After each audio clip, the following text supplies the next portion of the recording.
নমস্কার বন্ধুরা, তোমরা সবাই কেমন আছো? আশা করি তোমরা সবাই ভালো আছো। পিঙ্কি ইন্ডিয়ান ফুড রেসিপি চ্যানেলতে তোমাদের সবাইকে স্বাগত। আশা করি তোমরা সবাই ভালো আছো।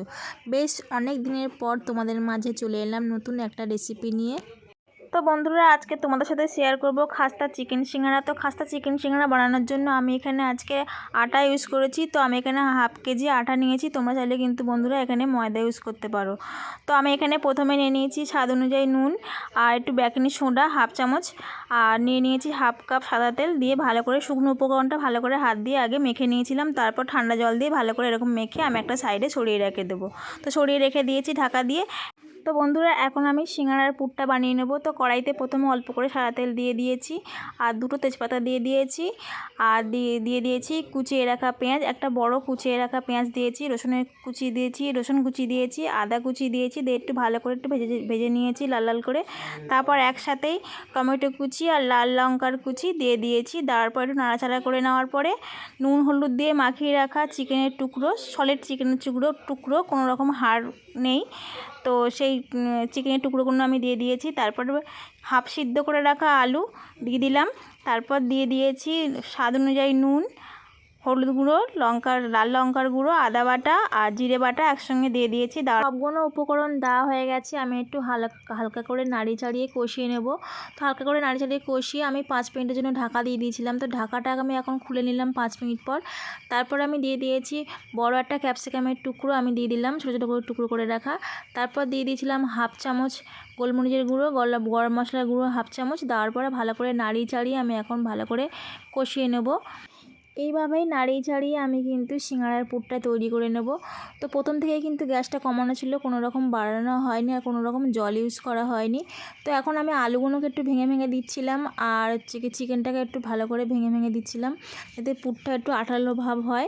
আঠালো ভাব হলে তাহলে আমি সিঙ্গারার মধ্যে পুরটা দিলে মানে বেরিয়ে যাবে না, ঠিকঠাক থাকবে। তার জন্য আমি একটু ভেঙে ভেঙে আঠালো ভাব করে নিয়েছিলাম। তো এইভাবে ভালো করে ভেঙে ভেঙে নিয়েছি এবং শুকনো শুকনো একটা পুর তৈরি হয়ে গেছে।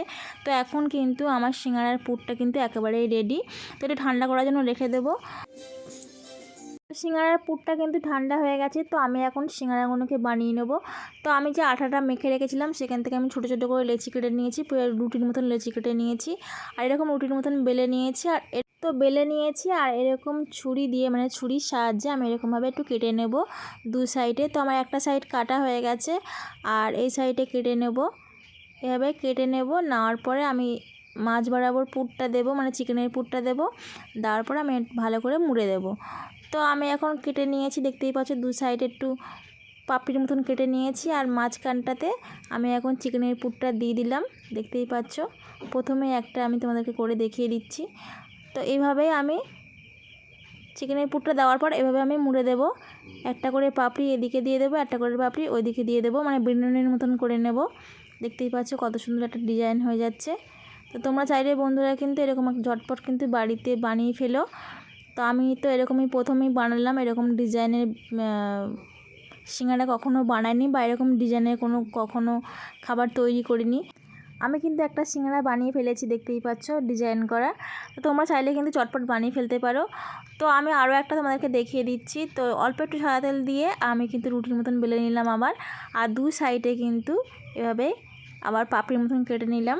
তো এভাবে সিঙ্গারা কিন্তু আমি কখনো বানাইনি, প্রথমে বানালাম। তো এরকম ডিজাইনের সিঙ্গারা আমি এই প্রথম বানালাম, আর না আমার জীবনে আমি এরকম প্রথম বানালাম। তো আমার তো খুবই ভালো লেগেছে এরকম একটা ডিজাইনের সিঙ্গারা বানানোর পর। তো তোমাদের যদি ভালো লেগে থাকে তো লাইক কমেন্ট শেয়ার করে দিও আর একটু বেশি বেশি করে পাশে থেকো, একটু সাপোর্ট করো। তো এইভাবেই আমি ভালো করে আবারও মুড়ে নেব। দেখতেই পাচ্ছ আমি পুরটা কিন্তু একদম মাছ বরাবর দিয়েছি, মানে একদম মাঝখানে দিয়েছি আর এইভাবেই কিন্তু বেনুনি করে নিয়েছি। দেখতেই পাচ্ছ আমার আগেকারটার থেকে মানে প্রথমেরটার থেকে কিন্তু এটা কিন্তু আরও ভালো হয়েছে। তো চেষ্টা করলে অনেক কিছুই হয়, এটা আমি তৈরি করার পর বুঝলাম। আমি তো ভাবতে পারিনি এত সুন্দর একটা সিঙ্গারা তৈরি করতে পারবো বা এত সুন্দর একটা ডিজাইনের তৈরি করতে পারবো। দেখতেই পাচ্ছ কত সুন্দর লাগছে। তো এইভাবে আমি সবগুলো সিঙ্গারা কিন্তু তৈরি করে নিয়েছি। তো এখানে আমার সবগুলো সিঙ্গারা তৈরি করা হয়ে গেছে, আমি গুছিয়ে নিয়েছি থালায় করে। তো আমি এখন কড়াইতে তেল বসিয়ে দিয়েছি। তো বেশ অনেকটা পরিমাণ কড়াইতে তেল দিয়েছি, যাতে 4টে করে ভালো করে ভাজা যায়। তো আমি এখানে লাল তেল দিয়েছি, মানে সর্ষের তেল দিয়েছি। তোমরা চাইলে কিন্তু বন্ধুরা এখানে সাদা তেল ইউজ করতে পারো। তো আমার হাতের সামনেই ছিল সর্ষের তেল, তো আমি সর্ষের তেলে ভেজেছি। তো বন্ধুরা, আমি যখন সিঙ্গারাগুলো ভেজেছিলাম তখন কিন্তু উনুনের আঁচ কিন্তু একেবারেই কম ছিল, মানে একদম লো ফ্লেমে ছিল। কোনো রকম কিন্তু আঁচ আমি বাড়াইনি, আর একদম ঠান্ডা তেলেই কিন্তু আমি সিঙ্গারাগুলো ছেড়েছিলাম। তারপর কিন্তু উল্টে পাল্টে কিন্তু ওই কম আঁচে ভেজেছিলাম আমি, কিন্তু কোনো রকম কিন্তু গ্যাস বাড়াইনি। তো এইভাবেই কিন্তু উল্টে পাল্টে আমার সব সিঙ্গারাগুলো ভাজা হয়ে গেছে, আর খাওয়ার জন্য পুরো রেডি হয়ে গেছে। আমি একটু সস দিয়ে আমার আজকে পরিবেশন করব। দেখতেই পাচ্ছ আমি কিন্তু সাজিয়ে নিয়েছি। তোমাদেরকে একটা ভেঙে দেখিয়ে দিচ্ছি কতটা ভেতরটা খাস্তা হয়েছে। তো দেখতেই পাচ্ছ কতটা ভেতরটা খাস্তা হয়েছে। তো বন্ধুরা, আমাদের এই খাস্তা চিকেন সিঙ্গারা রেসিপি যদি ভালো লেগে থাকে লাইক কমেন্ট শেয়ার করে দিও। তোমরা সবাই ভালো থেকো। আমি আবার ফিরে আসবো অন্য কোনো রেসিপি নিয়ে।